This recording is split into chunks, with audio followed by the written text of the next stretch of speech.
Joy Ditto, President and CEO of the American Public Power Association, and welcome to Public Power Conversations. And here we are in the holiday season, which is normally a great time of the year. But as we decorate our homes and increase our use of electricity during this time, it's critical that we keep an eye on safety. And here to discuss this important topic with me today is Brett Brenner, who is president of the Electric Safety Foundation International. Brett has been at ESFI for more than 16 years, leading its efforts to educate the public and reduce the incidence of electrically related deaths. Really important work, Brett. And thank you so much for joining us. I appreciate it. Thank you, Joy. So I have some questions to guide the conversation today, but we're free to wander off wherever this takes us. So we're just going to get right to it. So nearly half of home fires occur during the winter months of December, January, and February. So why is that? And what can people do to prevent such fires? Yeah, so we see an increase of, just folks being at home with Thanksgiving upon us and now past us. We have more cooking at home. We have more people in the home, and they're not outdoors like they would be in the spring or summer even. And so, more people in a compressed area leads to more problems, more things plugged in, more heating being used, all that kind of stuff. And so when the holidays are upon us, we also start to decorate things and leave candles lit and start to cook a little bit more than we used to. And it creates a lot of hazards, and it's something we just need to be mindful of. And I think it's kind of in the back of your mind, but you don't realize how quickly it can get out of control if something does go wrong. That's a great point. So can you maybe elaborate on the statistic that decorations cause approximately 25% of holiday fires? And how can you tell if it's time to replace a string of lights or bulbs? What is sort of the deeper dive on that? Yeah, so I think we like to pack away our decorations every year and just kind of throw them in a big tub and then throw them up in the attic or the garage. And what happens is that things can change. Either the wires break down or they start to get older.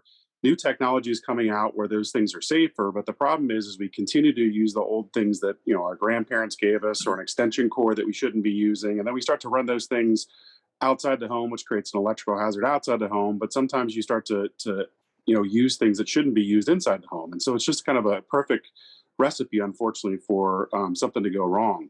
But with decorations and stuff, a lot of times people are leaving them on at night. They're leaving them when they leave home because at night it looks great for their neighbors and stuff. But if nobody's home, there's nobody to kind of stop something that does go wrong from getting worse, or to report a fire or something else that might pop up. So, simple things like leaving the stove on, you would think is not a big issue. But when you start to deal with, elderly parents, they might just be second nature to them to kind of leave something cooking on the stove and forget about it and leave home and then come back, or leave an oven on, whatever the case might be. So it's just one of those things you want to be mindful over the holidays and just see if you could prevent those hazards from the get-go.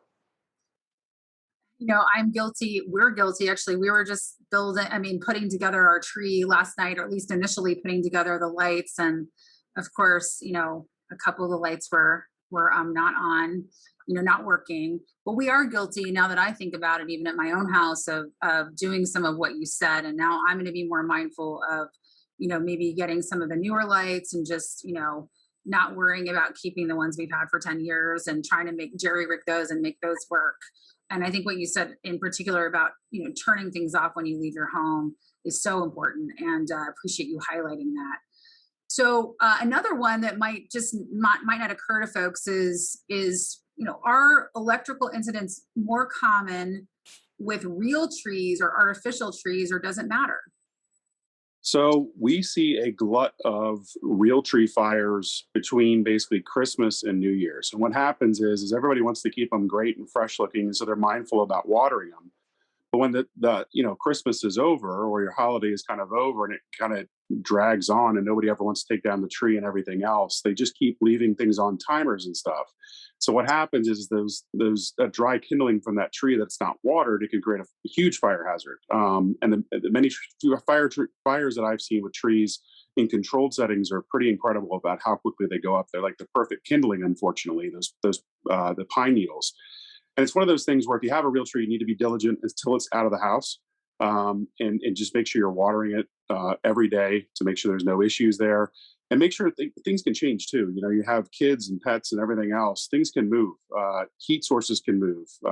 Portable heaters, candles, electrical things could start some heat or have some heat around combustibles and create a big problem. So it's one of those things where over the holidays we do kind of check out mentally, but you can't check out mentally on safety. And sometimes we kind of forget the things that we would do in a workplace versus you come home and you kind of let your guard down. And that's when trouble kind of, rears its ugly head. Artificial trees are usually safer than real trees, but they kind of present their own hazards as well. If you start to overload them with lights that they're not supposed to have on them, and you start to plug things in, or maybe across a pathway, you have extension cords that you run across a pathway that isn't commonly there. You put something behind furniture or under a rug to kind of hide the unsightliness of it. You can start to create other fire hazards as well. A good rule of thumb, regardless of whenever you use an extension cord, is 30 days or less because they're only designed for temporary use. And whatever cord set you're using, make sure it's rated for the indoor or outdoor application. You don't want to mix those up because if you do, and you have something that's not robust enough to be on the outside of your home, you could lead to a lot of problems. Wow, that is really great advice. And so really, both types of trees have some risk involved, and you need to be mindful of what those risks are. But the issue about the extension cords, my husband might know that tidbit, but I did not. So appreciate that very important safety reminder. And also just the reference that you had to, we in the electric sector, of course, our members and ourselves, we're very mindful of safety when we're around, power plants and big, distribution lines and transmission lines. But knowing about that in-home safety or in-residence safety is so important and can have just as much of an impact on people's lives, if not more. So let's see. I wanted to kind of get into a couple little other tidbits before we wrap. So are there any other safety tips for individuals or facilities? And people sometimes have decorations in their businesses and places of work as well. So that's important to remember, I would assume. But other tips and tricks that you have encountered over the years for people who are decorating their homes, properties, and workplaces this holiday season. Yeah, I mean, I think the big thing about workplaces is we all like to, find power wherever we can. And a lot of times we're using space heaters where our building manager would tell us, absolutely not. You're not allowed to have external space heaters. I know my mom was guilty of that when she was working. And I kept telling her, there's a reason why you do that. And when I got this job, it was one of those things where I had to kind of educate her. And it's one of those things where space heaters just draw a lot of power. And if you're plugging them into like the surge strip under your desk that might be powering your computer and all these other things, you can create a lot of hazards, not just a fire hazard, but also an electrical hazard as well. So that's something to think about as you're decorating the workplace. At home, it's really just inspecting things to make sure that there's no frays or cracks in things. If you've got bad bulbs, it's not a big deal as long as the bulb is not exposed at all. You want to replace them if you possibly can. And new technologies out there that's making our life easier, which is kind of, I think, the name of the game as you start to have kids. Where new technology in the old days, even 10 years ago, you couldn't plug together more than like 3 strings of lights together. Now with LED lighting, you can put something like 100 to 150 cord sets together, and you wouldn't have an issue. And your house would look like the Griswolds. And so it's one of those things where I think if you're using the right technology and the right power consumption, you're not going to have an issue. The big thing is just watch for things like tripping hazards and watch for things that you can't control, things that are moving. So children and pets are always a big thing. We're always looking for things that are rechargeable. So you always have battery packs charging the multiple different things. And just make sure you're kind of telling your kids, look, here's some things that you do and don't want to do. And if you have any questions, please come find me. Don't kind of create a worse issue than what might happen. The other thing is during this time of year, cooking in general is pretty widely done, right? And what we oftentimes, and this is with my time with the fire service, is that many times people think that they can handle themselves. They get embarrassed because they have a range fire. Well, that range fire can quickly get out of hand if you don't know what you're doing. So don't start throwing water on a grease fire. There's all kinds of things that you have to understand about fire prevention, number one. But then when you try to remediate a fire, call somebody if you need help. Don't try to be the hero. Get people out of the house and stay out of the house. I realize it's one of those things where you're embarrassed, but you only exacerbate the problem if you go back into a home if something goes wrong. And don't be too afraid to ask for help if you feel like you're getting over your head. Again, you know, I think everybody has the Christmas Vacation movie in their head with the Griswolds and plugging everything in. As funny as it is, there's a lot of people out there that are using technology like that still, and they're just putting themselves, their home, and their family in you know, in harm's way. And it's just something we don't want to see done over the holidays, wherever, frankly.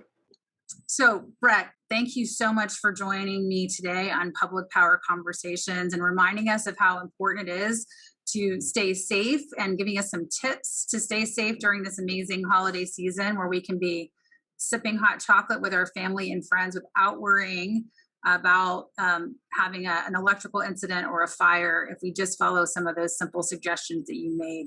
So thank you so much. Also, thank you for including me on ESFI's board. I look forward to working with you and the rest of ESFI's members to promote electric safety now and into the future.